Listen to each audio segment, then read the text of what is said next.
നഷ്ടബോധം കൊണ്ട് ഒരുപാട് കുറ്റവാളികൾ ഉണ്ടാവുന്നുണ്ട്.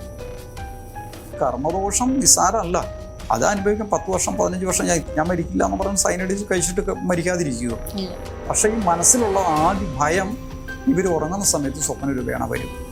പക്ഷെ എന്ത് സംഭവിക്കുന്നതെന്ന് പറഞ്ഞാൽ ഇത് കൂടെ കൂടെ ഇങ്ങനെ ആവർത്തിച്ച് വന്നാൽ അത് സംഭവിക്കാൻ വീണ്ടും ആക്സിഡന്റ് സംഭവിക്കാൻ സാധ്യതയുണ്ട്. വെറുതെ അല്ലത്. ഇപ്പം നമ്മൾ നമ്മുടെ മക്കളെ സ്കൂളിലേക്ക് പഠിക്കാൻ വിട്ട് കഴിയുമ്പോൾ പക്ഷെ ആ കൊലപാതകയെ ഒരു ജയിലിൽ അടച്ചിട്ട് തൂക്കി കൊല്ലുന്നത് ആരാ? കോടതിയാണ്. കോടതി തൂക്കി കൊല്ലാൻ വിധിക്കുന്നു. അത് കോടതി എന്ന് പറഞ്ഞ ഒരു വ്യക്തിയല്ലേ ഇത് ചെയ്യുന്നത്. ശരിക്കും അവനവിടെ കർമ്മഫലം കിട്ടണ്ടേ? ആ തൂക്കി കൊല്ലുന്നവൻ അവനും അവിടെ ഒരു കൊലപാതകമല്ലേ നടത്തുന്നത്. പക്ഷെ അവന് കർമ്മദോഷം ബാധിക്കുന്നില്ല. എന്തുകൊണ്ടാ? സർ, ഈ നെഗറ്റീവ് മൈൻഡ് ചേഞ്ചിങ് ടെക്നിക് നമ്മൾ കഴിഞ്ഞ എപ്പിസോഡുകളിൽ സംസാരിച്ച വിഷയമാണ്. നമുക്ക് എത്തരത്തിലുള്ള ഓർമ്മകളെയാണ് ഈ ടെക്നിക്ക് യൂസ് ചെയ്ത് മാറ്റാൻ സാധിക്കുക? ഇപ്പോ ഒരാളെ സംബന്ധിച്ച് വിവിധ തരത്തിലുള്ള ഓർമ്മകൾ ഉണ്ടായിരിക്കാം. ചിലപ്പോൾ ആരെങ്കിലും വഴക്ക് പറഞ്ഞതായിരിക്കാം, ചിലപ്പോൾ അവരെ ആരെങ്കിലും ഉപദ്രവിച്ചതായിരിക്കാം, ചിലപ്പോൾ കണ്ട ചില സ്വപ്നങ്ങളായിരിക്കാം. അങ്ങനെ ഒരുപാട് തരത്തിലുള്ള ഓർമ്മകൾ ഉണ്ടായിരിക്കാം. ഓരോരുത്തരെ സംബന്ധിച്ച് ഓരോ ഓർമ്മകളാണ് ഹോണ്ട് ചെയ്യുന്നത്. ഏതൊക്കെ ഓർമ്മകളെയാണ് ഇത് ഉപയോഗിച്ച് നമുക്ക് മായ്ക്കാൻ സാധിക്കുന്നത്? ഈ ഓർമ്മകൾ എന്ന് പറഞ്ഞാല് നമ്മൾ ഈ നിമിഷത്തിന് മുമ്പുള്ളതെല്ലാം നമ്മുടെ ഓർമ്മകളാണ്. തീർച്ചയായിട്ടും വരാൻ പോകുന്നതല്ല ഓർമ്മകൾ, അത് ചിന്തകളാണ്. ഞാൻ പല വീഡിയോസിലും ഇത് പറഞ്ഞിട്ടുണ്ട്, നേരത്തെയും പറഞ്ഞിട്ടുള്ള കാര്യമാണ്. അപ്പോൾ നമ്മുടെ ചെറുപ്പകാലത്തിലുണ്ടായിട്ടുള്ള ഒരു ഇൻസിഡൻറ്റ് നമ്മൾക്ക് വന്ന് സംഭവിച്ചതോ അല്ലെങ്കിൽ വേറൊരാൾ വരുത്തി തീർത്തതോ അല്ലെങ്കിൽ നമുക്കൊരു സ്വപ്ന രൂപേണ വന്നതോ അല്ലെങ്കിൽ നമ്മൾക്ക് ഒരു നഷ്ടബോധമോ അല്ലെങ്കിൽ ഒരു കുറ്റബോധമോ അല്ലേ പലതരത്തിലുള്ള പ്രശ്നങ്ങളുണ്ടാവാം. ഇത് നമ്മളെ വൈകാരികമായിട്ട് നമ്മൾക്ക് ബുദ്ധിമുട്ടിക്കുന്നുണ്ടാവും, പ്രശ്നങ്ങൾ ഉണ്ടാക്കുന്നുണ്ടാവും. അത് ചിലപ്പോൾ ഞാൻ പറഞ്ഞു, ഒരു സ്വപ്നം, ഒരു കുഞ്ഞിലായിരിക്കുമ്പോൾ ഒരു സ്വപ്നം കണ്ടാവും. അത് വലിയ ആളുകൾക്കും ഉണ്ടാവാറുണ്ട് ചില ഭീകരമായിട്ടുള്ള സ്വപ്നങ്ങൾ. ആ സ്വപ്നങ്ങൾ നമ്മൾ റിപ്പീറ്റഡ് ആയിട്ട് നമുക്ക് കാണുമ്പോൾ ഉണ്ടാവുന്ന ഒരു അസ്വസ്ഥത. ഞാൻ നേരത്തെ പറഞ്ഞു, നമ്മൾ ഇത് ഉറക്കം കിടത്ത് നമ്മുടെ തൊഴിലിനെ ബാധിക്കും. അല്ലെങ്കിൽ ആരെങ്കിലും ഭയപ്പെടുത്തിയിട്ടുണ്ടെങ്കിൽ, അല്ലെങ്കിൽ ഒരു ആക്സിഡൻറ്റ് കണ്ടിട്ടുണ്ടെങ്കിൽ, അല്ലെങ്കിൽ ഒരു മരണം സംഭവിച്ചിട്ടുണ്ടെങ്കിൽ, ഇതെല്ലാം നമ്മളെ ബാധിക്കുന്നതാണെങ്കിൽ, നിങ്ങളുടെ പ്രശ്നത്തെ നിങ്ങളുടെ ശാരീരികമായിട്ടുള്ള മാനസിക തലത്തിലെ ബാധിക്കുന്നതായിട്ടുണ്ടെങ്കിൽ ഈ പ്രശ്നങ്ങളെയാണ് ഒരുപക്ഷെ നിങ്ങൾ ഇന്നതാണ് ആ പ്രശ്നം, എനിക്ക് ഇന്നതാണ്. ഞാൻ ഞാൻ ഒരു ഉദാഹരണം അടുത്ത് ഒരു 2 ആഴ്ച മുമ്പ് ഉണ്ടായ ഒരു സംഭവം പറയാം. അതൊരു ടീച്ചറാണ് എന്നെ വിളിക്കുന്നത്. അവർ പറയുകയാണ്, വർഷങ്ങളായി ഞാൻ ഇങ്ങനെ കൊണ്ട് നടക്കുകയാണ്, വല്ലാത്തൊരു അവസ്ഥയാണോ. ഞാനൊരു തൂങ്ങി മരണം, അയൽവാസിയായിട്ടുള്ള ഒരാൾ തൂങ്ങി മരിച്ചത് കണ്ടതാണ്. 7-7 ക്ലാസ്സിൽ എന്തോ പഠിക്കുന്ന സമയത്താണ്. അപ്പം അത്രയും വർഷമുണ്ട്. അപ്പം ഇപ്പോൾ 40-45 വർഷമായിട്ടുള്ള സ്ത്രീയാണ്. പക്ഷെ ഇവർ ആരെങ്കിലും മരിച്ചു എന്ന് അറിഞ്ഞു കഴിഞ്ഞാൽ, വെറുതെ ഒരു മരണം എന്ന് കേട്ട് കഴിഞ്ഞാൽ ഇവർക്ക് പെട്ടെന്ന് ഭയമാണ്. അത് തൂങ്ങി മരണമാണെന്ന് പെട്ടെന്ന് എഫക്റ്റ് ചെയ്യും. അപ്പം ഈ ഓർമ്മകൾ വളരെയധികം ബുദ്ധിമുട്ടിക്കുകയാണ്. ഒരു പലതരത്തിലുള്ള മെഡിസിൻ കഴിക്കാനില്ല, പല കാര്യങ്ങൾ ചെയ്ത് നോക്കിയൊന്നും സക്സസ് ആവുന്നില്ല. അവസാനം എന്നെ ഒന്ന് വിളിച്ചു, ഇങ്ങനൊരു സംഭവം ഉണ്ടെന്ന് പറഞ്ഞു. ഞാൻ പറഞ്ഞൊരു കാര്യം, നിങ്ങളൊന്ന് ഇരുന്നോളാൻ പറഞ്ഞു. അത് കട്ട് ചെയ്ത് കളഞ്ഞു. ആ സംഭവം അവർക്ക് അവിടെ ഇല്ല. അപ്പോൾ അവർ ആദ്യം ഒന്ന് കട്ട് ചെയ്ത് കഴിഞ്ഞപ്പോൾ, ഇത് നിങ്ങൾ ചിന്തിച്ച് കൊണ്ടുവരണത്, അതിലൂടെയാണ് അതിൻ്റെ കാര്യം ഇരിക്കുന്നത്. അപ്പം ഞാനത് കട്ട് ചെയ്ത് കളഞ്ഞപ്പോൾ ഒന്നോട് ചിന്തിച്ചു നോക്കി, ഇപ്പോൾ അത് വരുന്നുണ്ടോ എന്ന് ചോദിച്ചു. ഇപ്പം ചെറിയ രീതിയിൽ കാണുന്നുണ്ട്, അയാൾ തൂങ്ങി നിൽക്കുന്നതായിട്ട് ചെറിയൊരു മറ പോലെ കാണുന്നുണ്ടെന്ന് പറഞ്ഞു. ശരി, ഒന്നോടെ വിചാരിക്കാൻ പറഞ്ഞു. ആ ബാലൻസ് ആയിട്ടുള്ള നിൽക്കുന്ന ആ സംഗതി കൂടെ പോട്ടെ എടുത്ത് വീണ്ടും അത് ചെയ്തു, ടെക്നിക്ക് ചെയ്തു. അതപ്പം തന്നെ അവരിൽ നിന്ന് പോയി. പിന്നെ തിരിച്ചു വന്നിട്ട് ഇതുവരെ വന്നിട്ടില്ല. അതുപോലെ തന്നെ ചില വാക്കുകൾ ഉപയോഗിക്കുന്നത്, ചില ആളുകൾ ആ വാക്കുകൾ ഒരു അലർജി രൂപത്തിൽ വരും. ചില വാക്കുകൾ കേൾക്കുമ്പോൾ, ഇപ്പോൾ ഒരു സ്ത്രീ പോലെ പറഞ്ഞിട്ടുണ്ട്, ചാണകം മെഴുകുന്നത് അവർക്ക് കാണുമ്പോൾ ശരീരത്തിന് ഒരു കുളിര് പോലെ വരിക എന്ന് പറയും. ചാണകം മെഴുകുന്നത് കാണുമ്പോൾ. ചില ആളുകൾ ഉരസുന്ന സമയത്ത്, അതായത് ഇപ്പോൾ പെയിന്റ് പണിക്കാരൊക്കെ ഉരസുന്ന സമയത്ത് ചില ഈ സൗണ്ട് കേൾക്കുമ്പോൾ ചിലർക്കുണ്ടാവും, എല്ലാവർക്കും ഇല്ല, ചില അലർജി ഉണ്ടാവും. അത് ഇത്തരത്തിലുള്ള സംഭവമാണ്. അപ്പോൾ അവർക്ക് ആ പ്രശ്നം അത് അവിടെ ഉണ്ടാവില്ല, അത് അറിയാൻ സാധിക്കില്ല. അങ്ങനൊരു പ്രശ്നമുണ്ട്. പിന്നെ അതേപോലെ തന്നെ ഇപ്പോൾ എന്ത് സംഗതിയാണെങ്കിലും, നിങ്ങളൊരു കുറ്റബോധമാണെങ്കിലും പാപബോധമാണെങ്കിലും പല തെറ്റുകൾ ചെയ്തിട്ട് അതിനെ അലട്ടുന്നവരുണ്ടാവും. ഞാനത് ചെയ്തു പോയല്ലോ ഇല്ലേ. അല്ലെങ്കിൽ ചിലത് കിട്ടാത്തത് നഷ്ടബോധം ഞാൻ പറയില്ലേ, ഈ നഷ്ടബോധം കൊണ്ട് ഒരുപാട് കുറ്റവാളികൾ ഉണ്ടാവുന്നുണ്ട്. കുറ്റകൃത്യം കൂടുതൽ നടക്കുന്നത് നഷ്ടബോധമാണ്. ഒരു തൊഴിൽ ചെയ്തുകൊണ്ടിരിക്കുന്ന ആ ഉടമയിൽ നിന്ന് എന്തെങ്കിലും നീരസം ഉണ്ടായി കഴിഞ്ഞാൽ, ജോലിയിൽ പിരിച്ചുവിട്ടാൽ ഇല്ലേ, അല്ലെങ്കിൽ ഗവൺമെന്റ് ഓഫീസുകളിലൊക്കെ ചെല്ലുമ്പോൾ കയറി ഇറങ്ങി ഫയലുകൾ നീക്കി തരാതിരിക്കുമ്പോൾ പെട്ടെന്ന് അതിന് റിസൾട്ട് ഉണ്ടാവാതെ വരുമ്പോൾ അവരോടുള്ള ദേഷ്യം ഉണ്ടാവും. അതുപോലെ തന്നെ നമ്മുടെ കുടുംബ ബന്ധങ്ങളിലുണ്ട് ഇല്ലേ, സ്വന്തം ബന്ധങ്ങളിൽ സ്വത്ത് തർക്കം അതുപോലെയുള്ള പ്രശ്നം വരുമ്പോൾ അവന് കിട്ടിയില്ല, അവന് കുറച്ച് കൂടുതൽ കൊടുത്താൽ പ്രശ്നം, കുറഞ്ഞു പോയാൽ പ്രശ്നം ഇല്ലേ, ഇതെല്ലാം വൈരാഗ്യം ഇല്ലേ.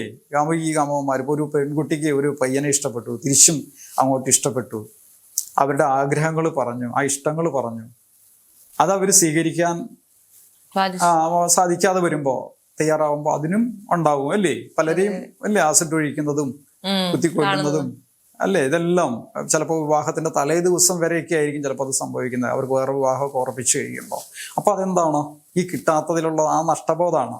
അപ്പൊ അങ്ങനെ അലട്ടുന്നത് നിങ്ങളത് അവിടെ ഒരു കുറ്റകൃത്യത്തിലേക്ക് പോയി നിങ്ങളുടെ ജീവിതം നശിച്ചു പോവുകയാണ്.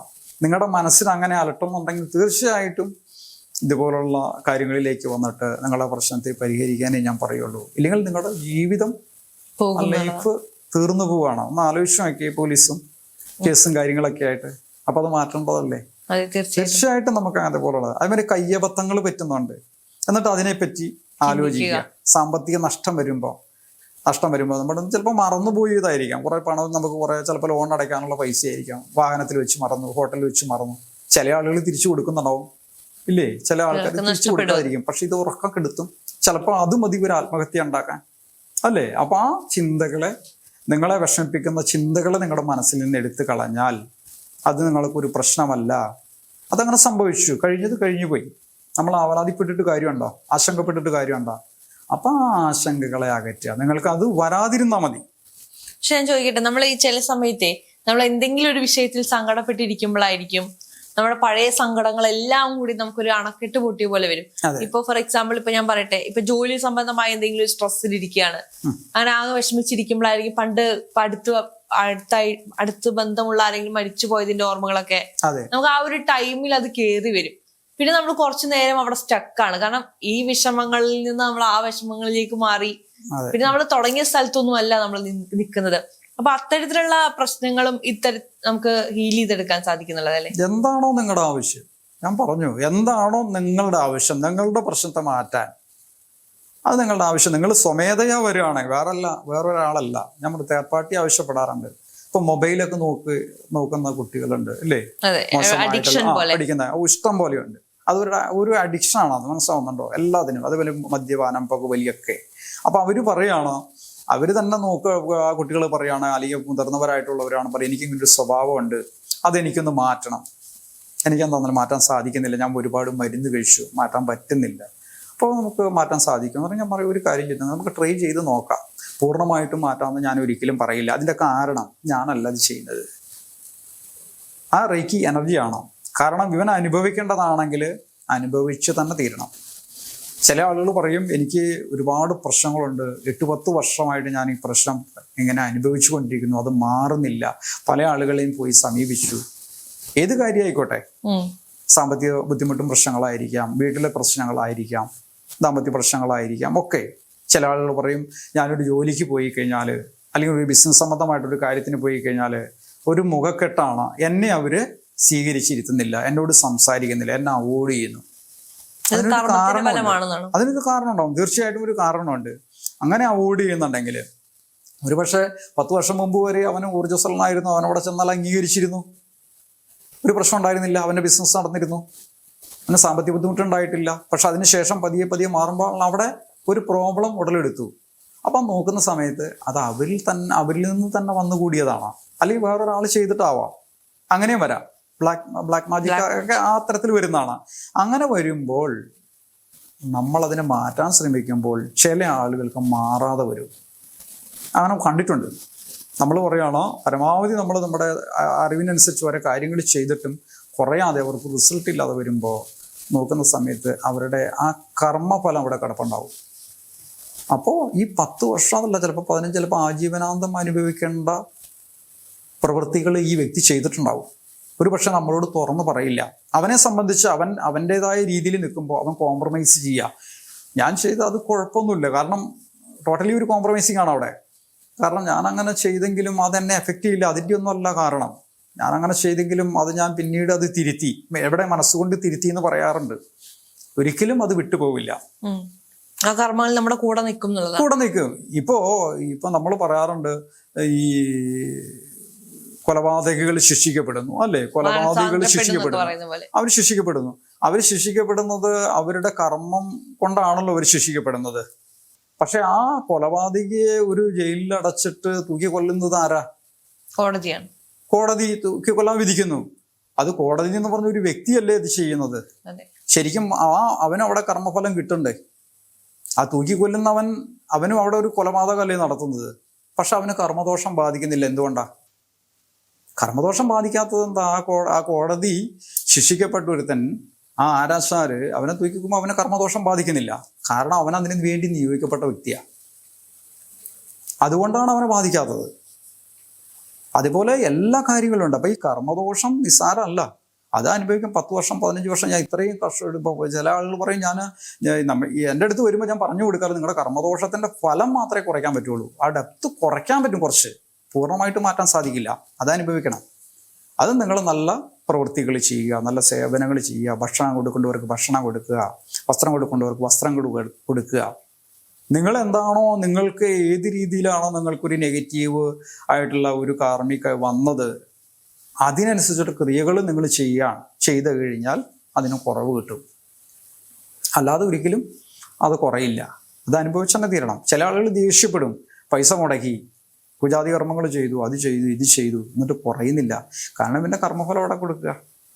ചിലരോട് പറയും, ഇവൻ ചിലപ്പോൾ ഒരാളെ ഇവനെ ഉപദ്രവിച്ചിട്ടുണ്ടെങ്കിൽ ആ ഉപദ്രവിച്ച വ്യക്തിക്ക് ഇവനെതിരെ പല പണികളും ചെയ്യും. അതിന് നമ്മൾ പറയുന്ന പണി കൊടുക്കുക എന്നാ പറയാ ഇവിടുത്തെ രീതിയിൽ. ഞാൻ അവനൊരു പണി കൊടുത്തിട്ടോന്ന് പറയും. അവൻ പണതപ്പം ഞാനൊരു പണി കൊടുത്തെന്നാ അവർ പറയാ സാധാരണ രീതിയിൽ. എന്താണ് ഈ പണി കൊടുക്കല്? അങ്ങനെ ചെയ്യുന്ന സമയത്ത് എന്ത് ചെയ്യും? ഇവന്റെ പ്രശ്നം പരിഹരിക്കുകയല്ല ചെയ്യുക, കൂടുക ചെയ്യുക. ഇതറിയാതെ പല ആളുകളും ഒരുപാട് സംഗതികൾ വീണ്ടും ഇപ്പൊ യൂട്യൂബൊക്കെ ചെയ്ത് കണ്ടിട്ട് ഒരുപാട് ഇപ്പോൾ പഠിക്കാൻ എളുപ്പമാണ്. ഈ വക കാര്യങ്ങളൊക്കെ ചെയ്യാൻ എല്ലാവരും പരീക്ഷിക്കുക. പക്ഷെ ഈ പരീക്ഷണം സൈനൈഡിന്റെ പണി ചെയ്യും, ഉറപ്പാണ്. നമ്മുടെ അവിടെ വിശ്വാസമാണെന്നും പറഞ്ഞിട്ട് ഇരുന്നിട്ട് കാര്യമില്ല. ഞാൻ മരിക്കില്ല എന്ന് പറഞ്ഞ് സൈനൈഡ് കഴിച്ചിട്ട് മരിക്കാതിരിക്കുവോ? അപ്പൊ അത് നമ്മൾ മനസ്സിലാക്കണം. ആ തിരിച്ചറിവുണ്ടായാൽ തന്നെ നിങ്ങളുടെ പ്രശ്നങ്ങൾ പരിഹരിക്കാം എന്നുള്ളതാണ് കൂടുതലും. ഞാൻ ചോദിക്കട്ടെ, ഇപ്പൊ നമ്മൾ നേരത്തെ സ്വപ്നങ്ങളെ കുറിച്ചിട്ട് പറഞ്ഞു. ചില ആൾക്കാർക്ക് ചില സ്വപ്നങ്ങൾ ഭയങ്കര ഫ്രീക്വന്റ് ആയിട്ട് കാണുന്നവരുണ്ടാവും. ഫോർ എക്സാമ്പിൾ, ഈ കൊക്കയിൽ നിന്നിലേക്ക് വീഴുന്ന സ്വപ്നങ്ങൾ, അതല്ലെങ്കിൽ എന്തെങ്കിലും വണ്ടി ഇടിക്കുന്ന സ്വപ്നങ്ങൾ. ഈ ഒരു സ്വപ്നം തന്നെ ഒരുപാട് വട്ടം കാണുന്ന ഒരുപാട് പേരുണ്ട്. അതെന്തുകൊണ്ടാണ് ഈ ഒരു സ്വപ്നം ഇത്രയും റിപ്പീറ്റ് ആയി കാണുന്നത്? അതിനെന്തെങ്കിലും ബാക്കിൽ എന്തെങ്കിലും കർമ്മയുടെ ഫലമോ അങ്ങനെ എന്തെങ്കിലും ഉണ്ടോ? അത് സ്വപ്നത്തിലൂടെ വരുന്ന സംഗതി. ഒന്ന്, ഈ സ്വപ്നമാണെങ്കിൽ പോലും ആ സ്വപ്നം ഒരേ സ്വപ്നം ഒരുപാട് ആവർത്തിക്കുമ്പോൾ എന്താണോ ആ ഒരു സ്വപ്നം കണ്ടത് അത് ഇവരിലേക്ക് വന്നു ചേരാനുള്ള സാധ്യത കൂടുതലാണ്. അതൊരു തരം ആകർഷണമാണ്, ആകർഷിച്ചു വാങ്ങിക്കലാണ്. അപ്പൊ അത് അങ്ങനെ നിങ്ങളെ ഭയപ്പെടുത്തുന്ന ഒരു സ്വപ്നമാണ് എങ്കിൽ ആ സ്വപ്നത്തെ പോലും നിങ്ങളിലേക്ക് വരാതിരിക്കാനായിട്ട് ഇത്തരം negative change mind change technique ഉപയോഗിച്ചിട്ട് കട്ട് ചെയ്യുന്നത് നല്ലതാണ്. ഇപ്പോൾ അടുത്തിടെ ഒരു സ്ത്രീയെ എൻ്റെ അടുത്ത് പറയേണ്ട, അവരുടെ ഭർത്താവ് ആക്സിഡന്റ് പറ്റി മരിക്കുന്നതായിട്ട് കാണുകയാണെന്ന് പറയാണ്. കൂടെ ആക്സിഡന്റ് പറ്റി മരിക്കുന്നതായിട്ട് കാണുന്നു എന്ന് പറയാണ്. അപ്പം ഞാൻ ചോദിച്ചു, എത്ര നാളായിട്ടുണ്ട്? കുറേ നാളായിട്ടുണ്ട്. അതിനൊരു കാരണമുണ്ട്. കാരണം അവരുടെ ഭർത്താവിന് വാഹന ആക്സിഡന്റ് സംഭവിച്ചിട്ടുണ്ട്. അപ്പൊ അതുമായിട്ട് അപ്പൊ ആ ഒരു ഇതിൽ നിന്നാണ് ഇത് വരുന്നത്. അപ്പൊ യഥാർത്ഥത്തിൽ അവരുടെ സ്വപ്നമല്ലത്. പക്ഷെ ഈ മനസ്സിലുള്ള ആദ്യ ഭയം ഇവർ ഉറങ്ങുന്ന സമയത്ത് സ്വപ്ന രൂപേണ വരും. പക്ഷെ എന്ത് സംഭവിക്കുന്നതെന്ന് പറഞ്ഞാൽ ഇത് കൂടെ ഇങ്ങനെ ആവർത്തിച്ച് വന്നാൽ അത് വീണ്ടും ആക്സിഡന്റ് സംഭവിക്കാൻ സാധ്യതയുണ്ട്. വെറുതെ അല്ലത്. ഇപ്പൊ നമ്മൾ നമ്മുടെ മക്കളെ സ്കൂളിലേക്ക് പഠിക്കാൻ വിട്ട് കഴിയുമ്പോൾ അവരോട് നമ്മൾ പറയണത് സൂക്ഷിച്ചു പോകണം എന്നാണ് നമ്മൾ പറഞ്ഞു വിടുന്നതെങ്കിൽ സാധാരണ ഓടിച്ചാടി നടക്കുന്ന കുട്ടികൾ എടുത്തു പറയുമ്പോൾ അവർക്ക് എന്തോ ഒരു ഭയം ഉണ്ടാവും. ഇല്ലേ? ശരിയാണ്. ഇത് കൂടെ കൂടെ നമ്മൾ പറഞ്ഞുകൊണ്ടിരിക്കുകയാണെങ്കിൽ ആ ഭയം അവരിലേക്ക് ജനിക്കും. ഇത് നമ്മൾ തന്നെ ഉണ്ടാക്കുന്നതാണ് കൂടുതലും. അപ്പോൾ അതിനവിടെ മൈൻഡിനെ മാറ്റേണ്ട ആവശ്യമുണ്ട്. ഇപ്പോൾ ഒരു ഭയപ്പെട്ട് നടക്കുന്ന ഒരു കുട്ടി, ഒറ്റയ്ക്ക് പോകാൻ, യാത്ര ചെയ്യാൻ ഭയപ്പെട്ട് നടക്കുന്ന ഒരു കുട്ടി ഒറ്റയ്ക്ക് പോകാൻ അച്ഛൻ പറഞ്ഞു വിടുകയാണ്. ഒരു ട്രെയിനിൽ യാത്ര ചെയ്യുകയാണോ, ദൂരം പോകുന്നതെന്ന് വിചാരിച്ചു, ദൂരെ പോകണം. ട്രെയിനിൽ യാത്ര ചെയ്യുന്ന സമയത്ത് ആ കുട്ടി പോകുമ്പോൾ ഈ ഭയപ്പാടുണ്ടെങ്കിൽ തീർച്ചയായിട്ടും ആ കുഞ്ഞ് മറ്റുള്ളവരെ പേടിക്കും. അപ്പോൾ അച്ഛൻ പറയുകയാണ്, അച്ഛൻ ആ ഭയപ്പെടുത്തിന് മനഃശാസ്ത്രപരമായിട്ട് നമുക്കതിനെ സമീപിക്കാം. അതിന് നോക്കുകയാണെങ്കിൽ അച്ഛൻ പറയുകയാണ്, വെറുതെ ഒന്ന് ഫോൺ എടുത്തിട്ട് പറയുകയാണ്, മോളെ അച്ഛനാ മോൻ്റെ ട്രെയിനിൽ തന്നെ ഉണ്ട്, അടുത്ത കമ്പാർട്ട്മെന്റിൽ ഞാനും ഉണ്ട് കേട്ടോ, മോൻ ധൈര്യമായിട്ടിരിക്കുന്നു പറഞ്ഞാൽ ഈ ഭയപ്പാടുള്ള കുട്ടിയുടെ ഭയം മാറി എന്നുള്ളതാണ്. അവൾക്ക് ആ യാത്ര സുഗമമായിട്ട് അവൾക്ക് യാത്ര ചെയ്യാനായിട്ട് സാധിക്കും. അപ്പൊ ഇതെല്ലാം നമ്മുടെ മനുഷ്യ സൃഷ്ടി ഒരുപാട് വരുന്നുണ്ട്. നമ്മുടെ അച്ഛനമ്മമാരിൽ നിന്ന് കുട്ടികളിലേക്ക് ഒരുപാട് അങ്ങനെ ഭയം ജനിപ്പിക്കുന്നുണ്ട്. അപ്പൊ ഈ ഭയം, ഇപ്പൊ ഒരു അസുഖം വന്ന് കടന്നാൽ, ഒരു ഹാർട്ട് അറ്റാക്ക് ഒക്കെ വന്നിട്ട് പെട്ടെന്ന് അച്ഛന് അല്ലെങ്കിൽ അമ്മയ്ക്ക് ഒരു അസുഖം ഉണ്ടായി കഴിഞ്ഞാൽ നമ്മുടെ സാധാരണ വീടുകളിൽ അങ്ങനെ നമുക്കും സംഭവിക്കാറുണ്ട്. മക്കൾക്ക് ഒരു ഭയം ഉണ്ടാവും, അച്ഛൻ എന്തെങ്കിലും സംഭവിച്ചില്ലല്ലോ. ഇത് അച്ഛൻ സുഖപ്പെട്ട് വന്നാലും പിന്നീട് കൂടുതലായിട്ട് വരുന്ന, അതായത് ഈ ദൗർബല്യം കൂടുതലുള്ള ആളുകൾക്കാണ് അത് ബാധിക്കുക കൂടുതലും പ്രശ്നം. അവർക്കത് താങ്ങാൻ പറ്റില്ല. പക്ഷെ അതങ്ങനെ ചിന്തിച്ച് നാവും അതിലേക്ക് എത്തിച്ചേരും. അപ്പം അത് മാറ്റേണ്ടതുണ്ട് അങ്ങനെയുള്ള കേസുകൾ. ഇതെല്ലാം പഠനത്തെയൊക്കെ ബാധിക്കുന്ന, കുട്ടികളിലൊക്കെ വളരെയധികം ബാധിക്കുന്ന ഒരു പ്രശ്നമാണ് അതൊക്കെ. അധ്യാപകം കുട്ടികളാണ് കൂടുതൽ സഫർ ചെയ്യുന്നത്. അതെ, ഒരുപാട് സഫറിങ് അത് ഇതിനകത്ത് വരുന്നുണ്ട്.